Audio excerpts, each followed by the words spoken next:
Hello, everyone, and welcome back to the Aspie Bridge. We're doing a continuation on Thomas Edison's life right now, and we're starting to go into his later years. And the point is, I want to show you that Nancy Edison didn't stop supporting her son after that letter that we talked about last week.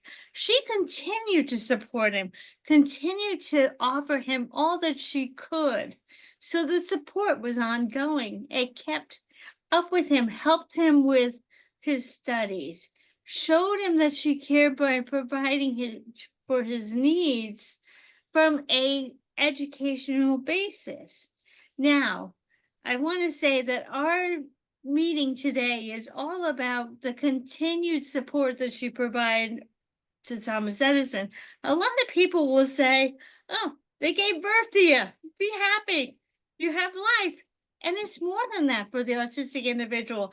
Even beyond the age of 18, most autistic women, if they've been in a family relationship that's challenged or not quite sure because they're late diagnosed that they're going to receive the support, most families don't want to accept this new diagnosis. They don't want to accept that their child, now adult, is different than the norm, because that would be a reflection on them if they're not strong enough to accept it. Now, we're going to talk about that. I have my guest today, my new bridge builder, Heather Bulthuis, with us today, and she's going to help us talk about this topic of Nancy Edison, because we're starting to move toward a program that I'd love to introduce, but it has a lot to do with Thomas Edison's life and his mother's support of him. But before I go there, with all the awesome autistic individuals, late diagnosed autistic individuals that are out on YouTube, spreading the word, spreading the awareness of what autism is, what the traits are, how to talk to people who are autistic in a kind way.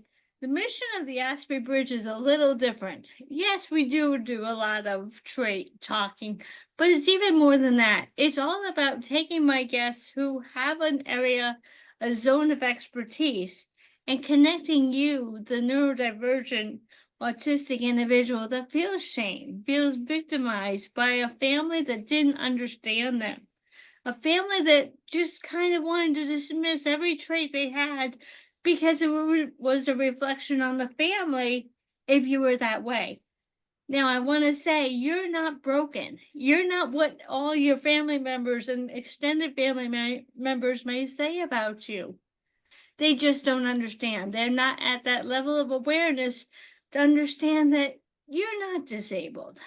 You have challenges. Yes, I have challenges. Yes, that's why I'm the torchbearer. I come and I learn as much as you do from these podcasts from all my wonderful guests. But with all of those autistic individuals who are helping you to understand what autism are, such as Paul Micallef and Orion Kelly in Australia, who are both on YouTube, as well as Sarah Hendricks in the UK, Samantha Stein in the Netherlands, and Temple Grandin here in the US, and so many others that tell you what the traits of autism are. I want to connect you to any of my bridge builders on the Facebook group page, the Aspie Bridge, so that you can get the resources, the information you need to go into society and thrive, not just survive. So I want to welcome you to Heather. Heather, would you like to tell me about yourself here, please? Yes, thank you, Suzanne, for having me on here. I'm so honored to be a part of your show and excited to talk about Thomas Edison today. My name is Heather Bulthuis, and I am a #1 best-selling author of Teenagers Achieving Dreams, and I'm a speaker and a coach. And I'm working on a new podcast that I will be coming out in the next couple months called Take Back Your Authority and Live a Life You Love. So I'm looking forward to that. And thank you again for having me on the show. I'm so pleased that you were willing to say yes. As to all my listeners, each one of these wonderful guests were part of this immersion that took us to Dearborn, Michigan, where the laboratory of Thomas Edison was picked up from New Jersey soil including the soil itself, and brought to Dearborn by Henry Ford. Because back in New Jersey, Edison said this laboratory is staying on New Jersey soil. And so Henry Ford said, okay. He picked up the laboratory and the soil and brought it to a place that shows growth in our life, shows that we can expand. We're not stuck in staying with the status quo. We're not stuck with staying in the old ages where new ideas don't come. And I have to tell you that that's just exactly what the Aspie Bridge is about, is giving you new ideas to go forward in your life. Don't stay in the neurodivergent forest because there's nothing there for you. Come with me. I'm the torchbearer. I will connect you to these wonderful guests, and they will help you to go over the bridge to the other side. So I'd like to start this out with a little bit of a video before we get going so that you can see kind of where Thomas Edison was as he started to grow.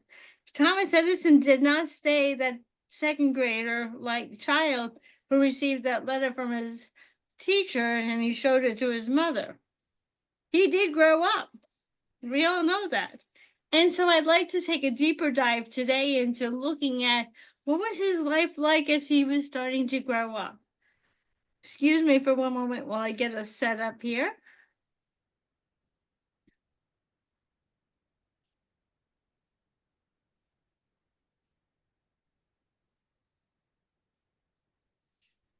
Edison was the youngest of 7 children in a family that wasn't afraid to cross new frontiers.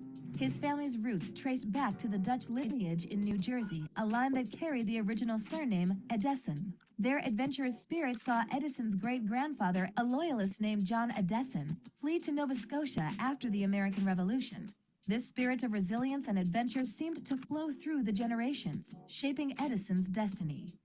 In 1854, the Edison family relocated to Port Huron, Michigan. Here, young Thomas encountered a new set of challenges, particularly with his schooling. Despite, or perhaps because of, his lineage of rugged individualists and survivors, the traditional school setting proved to be a struggle for Edison. A curious and brilliant child, he found the rigid structures of education at the time to be limiting. His teachers, unable to understand his unique needs, quickly branded him as addled, a term that carried a dismissive sting. This label, seemingly harsh, became a turning point for Edison. Rather than conforming to the limitations set before him, his family's history of overcoming adversity influenced his mother's decision. Recognizing her son's unique needs and potential, she took a bold step, showcasing how a mother's belief in her son's potential turned a supposed weakness into a historic strength, setting the stage for one of the greatest inventors of the 19th century.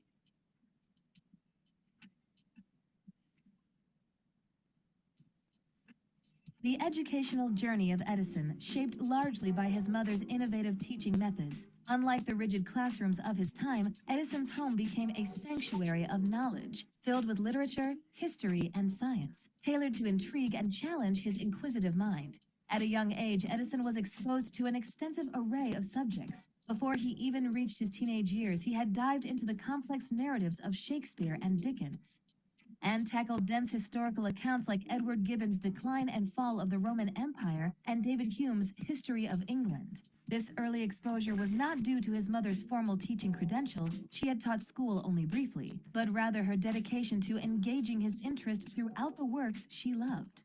Edison's mother, Nancy, noticed her son's burgeoning interest in physical sciences.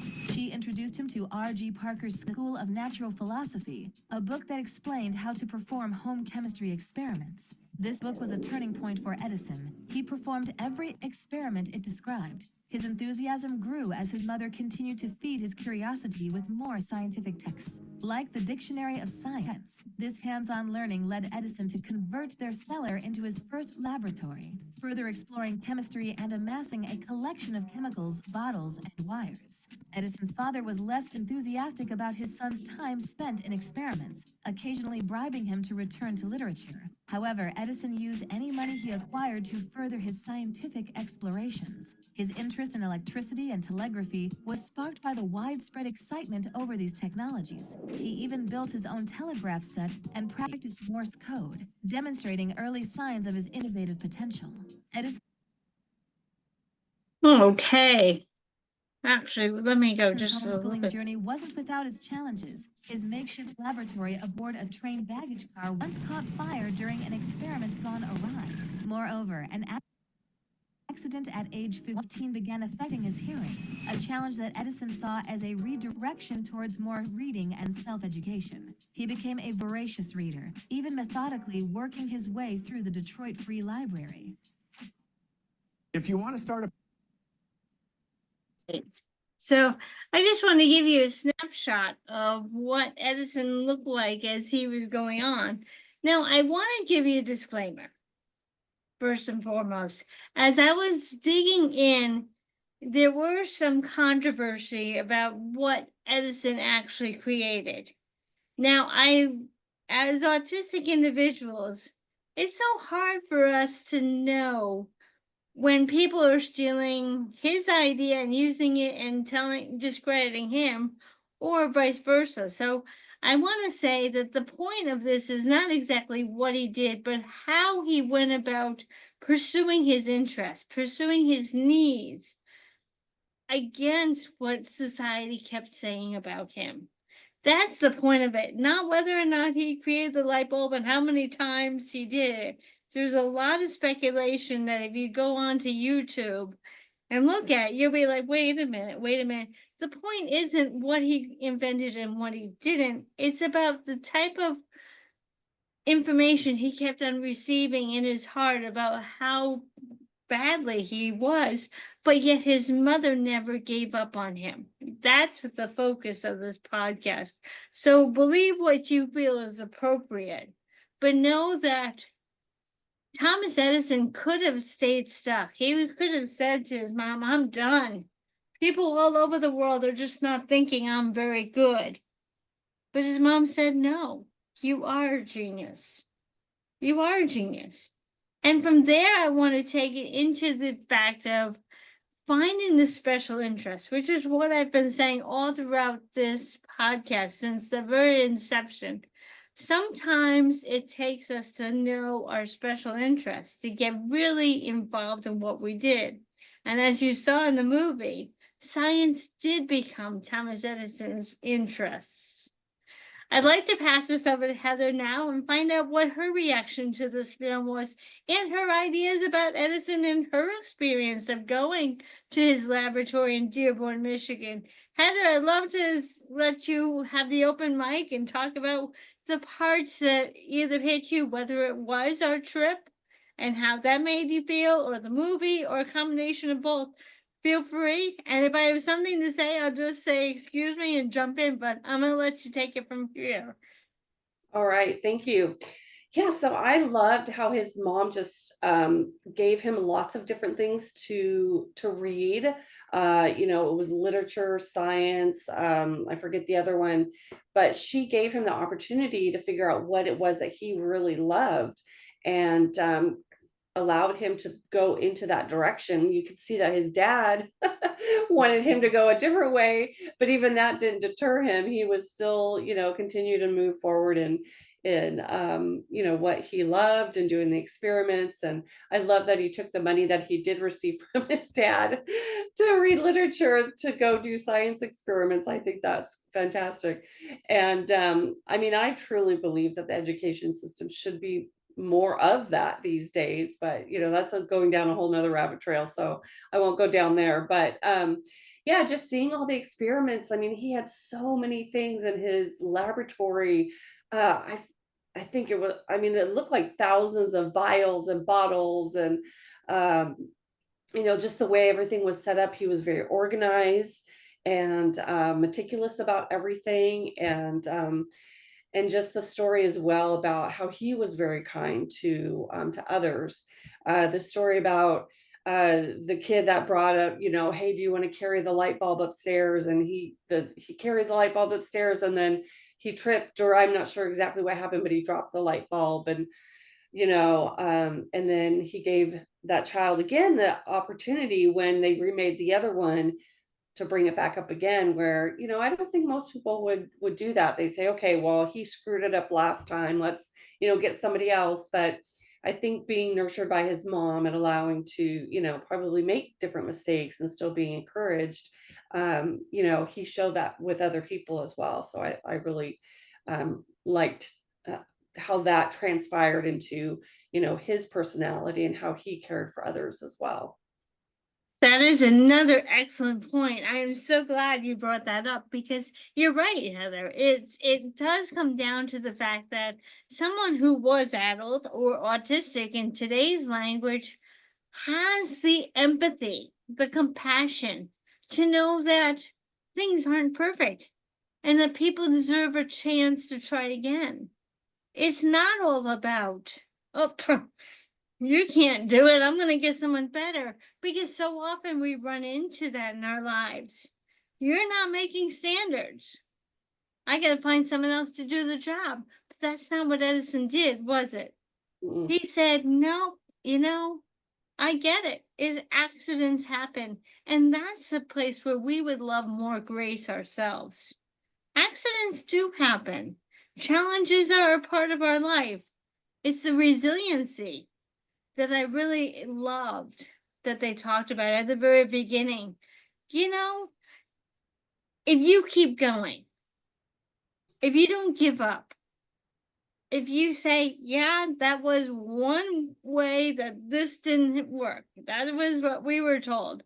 That's one way it didn't work. That's feedback. That's not failure.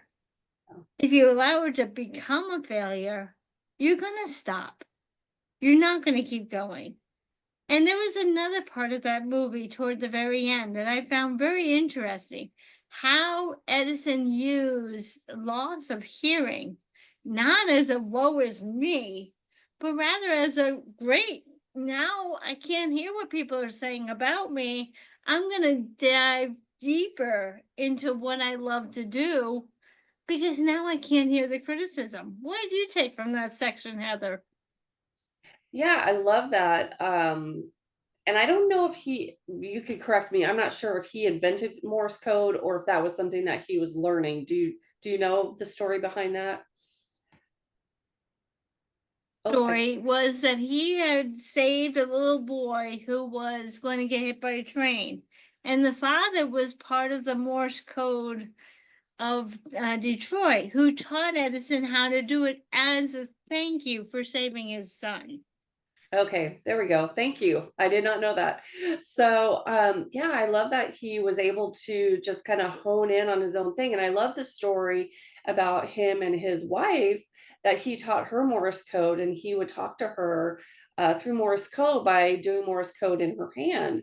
And I just think, like, what an intimate way to communicate with one another. They could be in a big crowd and there could be lots of noise around, and yet he could still communicate with her and her back, back and forth, and no one would even know that they're communicating. And I might need to do that. Me and my husband might need to learn Morse code. But yeah, I love that he took what most people would call a disability and he, found what he could do with that to improve his life in better ways. So I thought that, yeah, that's really a great lesson, right? Because so many of us, me, I guess I should say, is we might take something that we think is a failure, or we think we're disabled, and it's like, oh, I can't do that because of this. But instead, look at the opposite side of that. What's the opposite side of the coin on that one? What can you do because of that? So I love that lesson. Totally. I had forgotten he had shown his wife how to do that. That Yeah. was an interesting. I'm glad you brought that part of the story up because you're right. Here he is. He's now learned how to Morse code. He doesn't just use it for job skill. He turns it into a valuable lesson for himself to be able to communicate with the world in a way he couldn't. Now, in our organization, we learn about harvesting the gold after a circumstance has probably set us back. This is an excellent way that Thomas Edison took losing his hearing and turning it into a positive way. He harvested the gold of, well, okay, as long as I can't hear and I can't know was there's so much noise out in the world. Here's a way I can teach my wife a skill so I can continue. Heather, what do you also know about harvesting the gold from circumstances that may not work out in your favor? Yeah, I think definitely failure. I've had plenty in my Mm. life. But I think when, if you're able to take the lessons from it and learn the lesson so that you don't repeat the same mistakes that you did previously, with then it's the gold, right? If you just fail and you just are upset about it and you don't learn anything from it, then that's not the goal. But taking the learning, and even if you translate it into some other area of your life, I think that's really important, is to really take the lesson from it, so that you can be a better person. And also, I was reminded as you were speaking is that he made what it's not the telephone, the telegraph. And I don't think if he had lost his hearing, he maybe necessarily would have come up with that, because it was a way for him to amplify the sound out into the out, just amplifying the sound out, which maybe he wouldn't have even thought about if he could hear just fine. So maybe that was something that came out of that as well, from the, not being able to hear so well. Absolutely. Yeah. I mean, that was one of the experiments that we saw right at the Yeah. laboratory, was how he had done it. And was it the telegraph or the phonograph? I've forgotten which one as well. So Yeah. either one, but it's the one where he tape records his voice into this machine and the machine plays it back. Yeah. And I remember the fact that it was even a vibration he could feel. And everything works on vibrations. And whether or not you have your hearing, things work on a vibration. We can feel our nervous system is on a vibration. Sometimes it's louder. And for a lot of us who are autistic, it is louder. I like to say, can you hear my vibration? Can you hear my nervous system? Because I feel it. Or can you, when you hug someone, can you feel their nervous system? And I think that's a big part of what we're going through, is learning how to adjust our nervous system and find a way to find stasis, find control over it. Going back into the interest, let me ask you a question. When you're doing something you love, are you really on a high vibration, or are you just going through the motions? Yeah, no, when you're doing something that you love, you're definitely at a higher vibrational rate. Um, I mean, you think about, like, well, when you love something, right? Love is one of the highest vibrational rates. So when you're doing something that you love, you're going to be vibrating at that rate. And I really, when you see somebody that's in their element, there is almost like that glow, right? That energy seeing, you can, like you said, can you feel my nervous system? Is like, no, but we can see it on people and we can feel it. It's like just that energy of, if somebody comes into the space, you can tell whether they're high energy or low energy. It's like you walk into a room after a couple's been fighting. It's like you can certainly feel that, right? So, yeah, if you're doing something you love, you're going to be, radiating that high vibration, that high energy, and that light, and that glow. For sure, for sure. Let's take it to the fact that when Thomas Edison was little and that note came home, I'm sure he was vibrating nervously. He didn't know if he was in trouble, and his mother shifted it to a positive. I bet that just sent his vibrations upward. I mean, wow, I'm not in trouble, so I'm not in shame, which is a low vibration. And now my mom thinks I'm a genius. That Right. really completely amped up his feeling of who he was personally. Now, I want to say, as I go into my program a little bit more, think of the value of having a support system in your life that understands you. Someone who's strong enough to say to society, I'm sorry, you're wrong. I know my child. I know his potential. I know what he's able to do, and I'm going to be sticking by him. Unfortunately, there are not enough of us. And I like to think that they have the potential. It's a lack of awareness, not a lack of a desire. I'm hoping. Unfortunately, there are some that have a lack of desire too. But I want to start to talk about this. Heather, you told me you're a mother as well, right? Did you put everything into your children to help them to thrive, to celebrate their wins, to be that soft place when they were having a challenge? Tell me a little bit about maybe a story or something where you really helped your child turn things around and how they saw themselves. I mean, I did the best I could. I mean, we all Yep. make mistakes, right? But yeah, I was always I think, I mean, my kids, I guess the when your kids come back and they say things, like they're writing cards like you're the best mom ever, you're always supportive, and so that always warms my heart, because it's like that was my goal, was to be supportive as a mother, and as well to push them. So I'm reminded of a story. So I was Girl Scout mom for my daughter, and of course we'd go, sell Girl Scout cookies, and a lot of times she would challenge me on that. She wouldn't want to go do it, but then once she was there, it was fine. But she did say something not that long ago, and she said, going out and selling those Girl Scout cookies really helped me in this area of my life.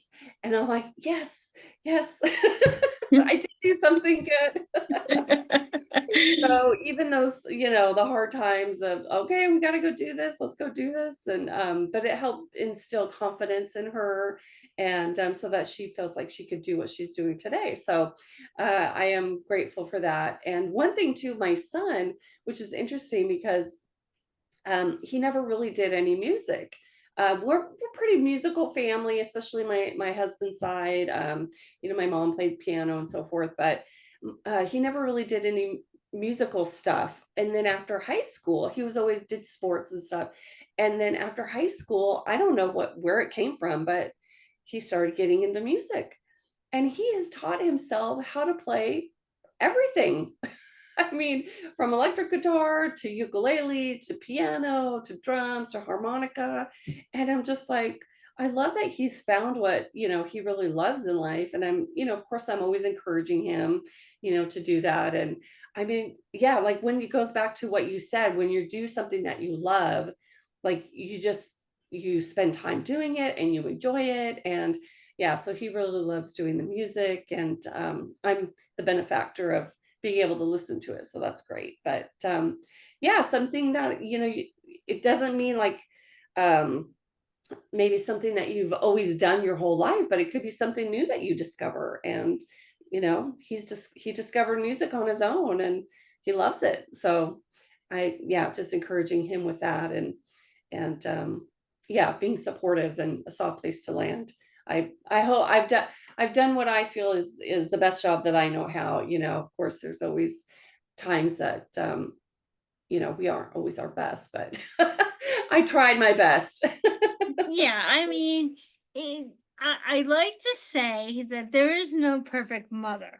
Yeah. There is no perfect mother. Then there will be a perfect mother. We're here to learn as much as our kids are here to learn. Here to learn how to support. They'll learn how to accept our Yeah. support and go from there. There's no such thing as a perfect mother. However, and this is the big difference, the big line in the sand. Are you here to support your children make mistakes and help them to follow through, to keep going? Or are you here to say, nope, you're done? And that's what makes a different mother. Yeah. Not whether or not she's perfect, but is she going to help them get back up on the proverbial horse? Or is she going to take the horse away and say, you're no good at this? That's where the difference in mothering can take place. Is how do you help your children to fail gracefully and keep going? I remember long before I even became a life coach that there were a couple of mothers that I helped who were a little bit helicopters, as they would call themselves, or super controlling. And I'm like, are you trying to get an effect from your child, or are you allowing them to fail? Because I think some of the biggest disservices, and this can go back to Edison in a moment, some of the biggest disservices that we have as a mother is our own fear of failing. And our fear of failing can rub off on their understanding of failing. And I think that when we can be a Nancy Edison that says, you're going to fail, but you've also had the resiliency to keep going no matter what. And when Thomas Edison says, I didn't have failures, I had feedback. That's where I think the difference between a supportive mother is versus a mother who has her own fear of failing. And Yeah. I think that's it. Go ahead. Oh, I was gonna say, yeah, I mean, I was very much like, go out and do, I would always ask them when the little flyers came in, do you want to do this? I never pressured them into doing anything specific, I was always like, well, would you like to do this? And if they said no, okay, I wasn't controlling about, what they wore, I mean, obviously they need to be decent, but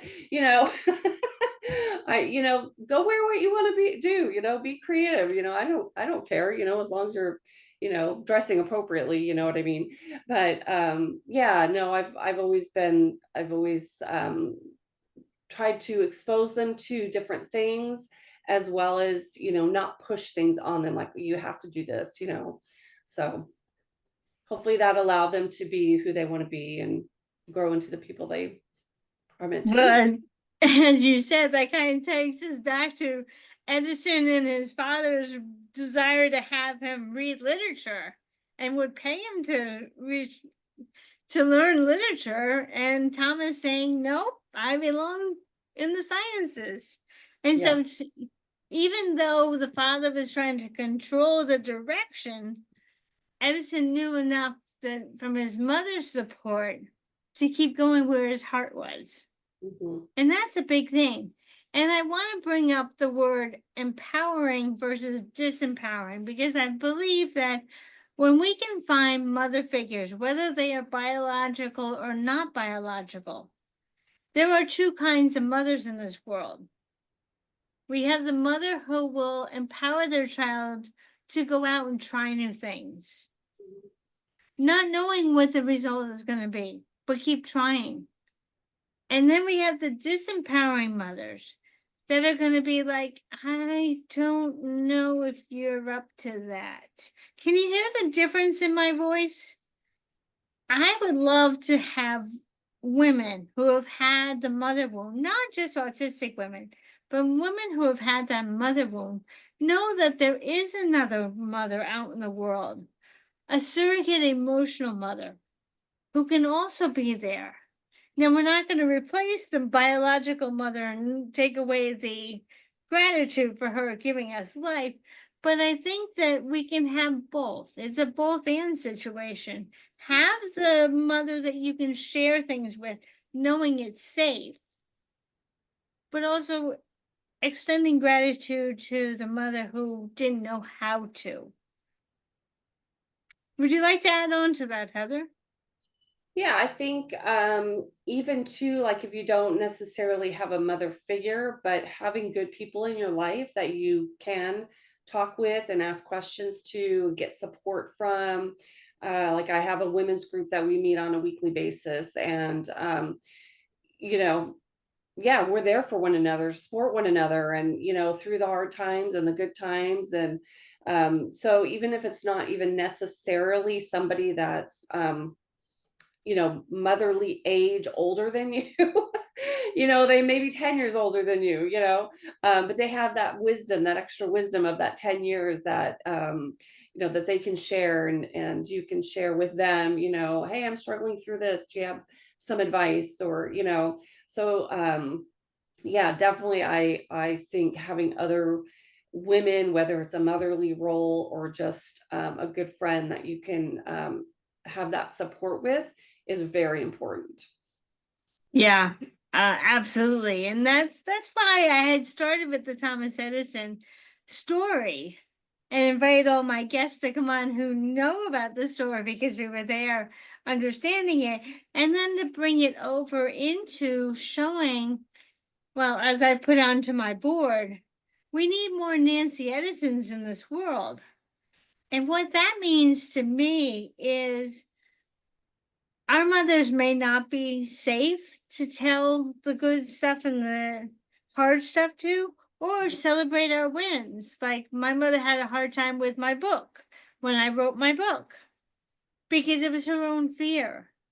But another mother who is not subjective to your life will celebrate with you. They'll see the amount of work you put into it. And sometimes we just need to give grace and compassion to the mother that gave us life, but know where the safe place is to take our wins so that we're also celebrated for what we have. Mhm. And I think that's important to all women. And I think there's a term, Heather, and I would love you to give me your idea on it, remothering. And let me say, a lot of people would say to me, just remother yourself. Mm. And while that's a great concept, and we can give ourselves self compassion and self love, I still believe that there is a woman out there who could aid us into finding that self love, being that voice, being that energy to sit with us. What do you think of the concept of remothering? That I actually have not heard of that remothering before. So you're saying that remothering is becoming your own mom? What's the definition Yes. of oh, okay. Mm. Yeah, I mean, I think that's a little bit difficult to be everything for your own self. I do think that you need to have support outside of yourself. Yeah, a soft place to land, someone that you can go to, someone that's on your side, that's gonna, celebrate for you and with you. And I think that's really very important. Yeah. Let me take it a step deeper and say some of us who are autistic have challenges with executive functioning. That is the decision making skills, the knowing what areas are safe to go to in our life, when to invest in ourselves. And sometimes I'll tell you, I have not made the best decisions. Sometimes I've acted impulsively. Having another mother figure who is not tied to us directly, whether it be because they are financially helping us and seeing where they don't want our money to go, or someone who is always waiting for us if we tend to be late, or someone that is emotionally connected to us is may not always be the best person to give us guidance. And that's because they are wrapped up in their own personal challenges themselves. Yeah. But when you go to a mother figure or an older woman figure, she doesn't even have to be a mother, just having an older mother figure, older woman figure who is wiser to bounce ideas off of, to say, I'm thinking of doing this. Now, because they don't have their own emotional connect challenge or tie to you, they can give you more of an advice that will be sound. They'll be objective. Have you ever had to consult with someone, Heather, that you were at a crossroads and you just couldn't decide what way to go? And if you had gone to your mother, she would have said one thing, but if you had gone to another person, let's just say Mary, I know there are a number of times that we seek advice from our mentor. Tell Mhm. me about where your feeling is on that situation. Yeah, I mean, I agree with you. There's some things that, you know, my mom will make a decision based on her own background, expectations, her own fears, which I mean, I think all of us do. But yeah, sometimes it's good to get out of that circle And you know, like Matt always says, Matt Boggs always says, it's hard to see yourself when you're in the frame, right? So find somebody that's outside the frame that can tell you, that can see from a different perspective, I see this is happening, and if you do this, um, this might happen. If you do this, this might happen. So, ultimately we are our own authority. We do need to make our own decisions, but getting the information out, from somebody else that can see it from a different perspective is definitely a good thing to do. Especially Yes, if you're having a hard time making a decision about something. very true. Now, as you were saying, and I brought up, when we remother ourselves, we are the higher power. We Okay. are the higher authority. Okay. That doesn't mean that we're going to make the best choices for ourselves. So Right. it's a combination of a yin yang situation. Yes, give yourself self love, congratulate yourself, know that you're worthy. Those are things you can do when you remother yourself. It's giving yourself a hug when you've celebrated something and no one else quite sees the value of it. Still give yourself a hug. Yeah. But when it comes to making bigger decisions, finding guidance, finding the roadmap, I think we all need, I don't think it's just autistic women, I think we all need that safe person to go to that is not going to say, figure it out yourself. Yeah. And I mean, I think that's where I'm going with this new program, Chosen Mother, is to help connect you with someone who has the common interests. Someone who enjoys doing what you like doing. Maybe you like to go and sit in the park and do things and paint, and your mother's not a painter. But there is another woman out there who does love to sit in the park and paint. By Mhm. my connecting the two of you together, think of the bond you can create. What if you like to go and eat Chinese food and your mother doesn't? But there's another woman who does. Yep. Having the ability to say to someone else, I enjoy your company. And an older woman may, because they are feeling like they're lonely, they've lost someone special in their life, and they're at home, they may like your company as well. Yeah. We're So definitely, go go ahead. ahead, Heather. Oh, No, I want to hear. I was just going to say we are made to be in relationship with other people. And so I think it's very important to have that, those special people around you that you can do things with that you both like. And because even being married, my husband doesn't always like to do the things I like to do, and I don't always like to do the things he likes to do. So having a group of, I mean, I have a group of women, but even if it's just one girlfriend, that can enjoy doing things together and laughing and sharing the hard things as well as the fun things and the good things. So I think it's very important to have people in your life. And I think too that I think more people are lonely out there than we even realize. Mm. Yeah. But they're just, people don't say it, right? Don't want to be vulnerable and share that, hey, I would love to have a friend to do something with. I think you just hit the nail on the head, and it's that important connection that we all need, and understanding where each person feels the void in their life. For Thomas Edison, to recap, he was going to be lost without his mother. His mother was his confidant, his person to go to, where he felt safe. He never felt like he was in trouble, but he also felt empowered by her. And for each of us, we know where we have some pains in ourselves that other people can help out with. Just knowing that you can find that person. And if you have trouble finding a person that is just like you, because you are feeling vulnerable, vulnerability is the main point here. You're feeling vulnerable and you need that person, please come to me. This Chosen Mother program, it's called Chosen Mother Circle. I can help you.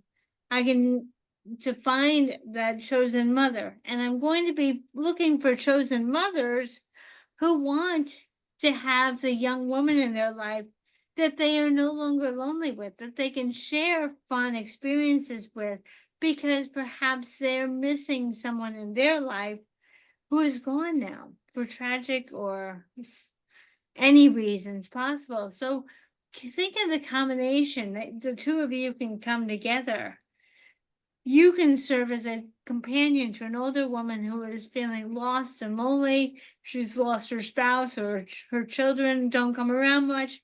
And you, as the autistic woman, can receive that validation, that love, that celebration, that soft place to land. Yeah, for sure. So I want to ask you, Heather, do you have any final words on our episode today that you can share with everybody? I just think this was great. It was a great conversation about Edison and his mom, and just mothering and life and challenges and ups and downs, and we all have them, and definitely need a support system around us to help us navigate through life. We can't do it alone. I mean, we can, but you don't want to do it alone. You definitely want to do it with a support system. So I love your idea of bringing women together to support one another, and I think that's amazing. Thank you. Thank you. Yeah, it's I've had my own form of inspiration in two different older, wiser women. And that's where the idea came from, is really connecting women, not on a unscheduled time, but maybe a more scheduled time together. Because sometimes we forget to pick up the phone and reach out. And I know for a lot of autistic women, they don't feel safe picking up the phone and reaching out. So if I can come up with some older, wiser women who would love to have the companionship and aren't afraid to pick up the phone and say, let's go have a cup of coffee, or let's go do this, or let's go do that. And a younger woman who needs to have that invitation to feel seen. It's a beautiful connection. So I want to say thank you for everyone for coming today. Next week, I have Susan Meyerly here, and we're really going to unfold what it means to be a chosen mother. So if people have an interest in joining me, I'm going to have some information on the Facebook webpage, Facebook group page, excuse me, the Aspie Bridge Facebook group page, for how you can get involved in this program. And I really hope you will, because your loneliness and their need for connection, the two of you together are going to make a whole difference in your lifetime. But for now, I'd like to say thank you for coming today, and I hope I'll see you next week on the Aspie Bridge.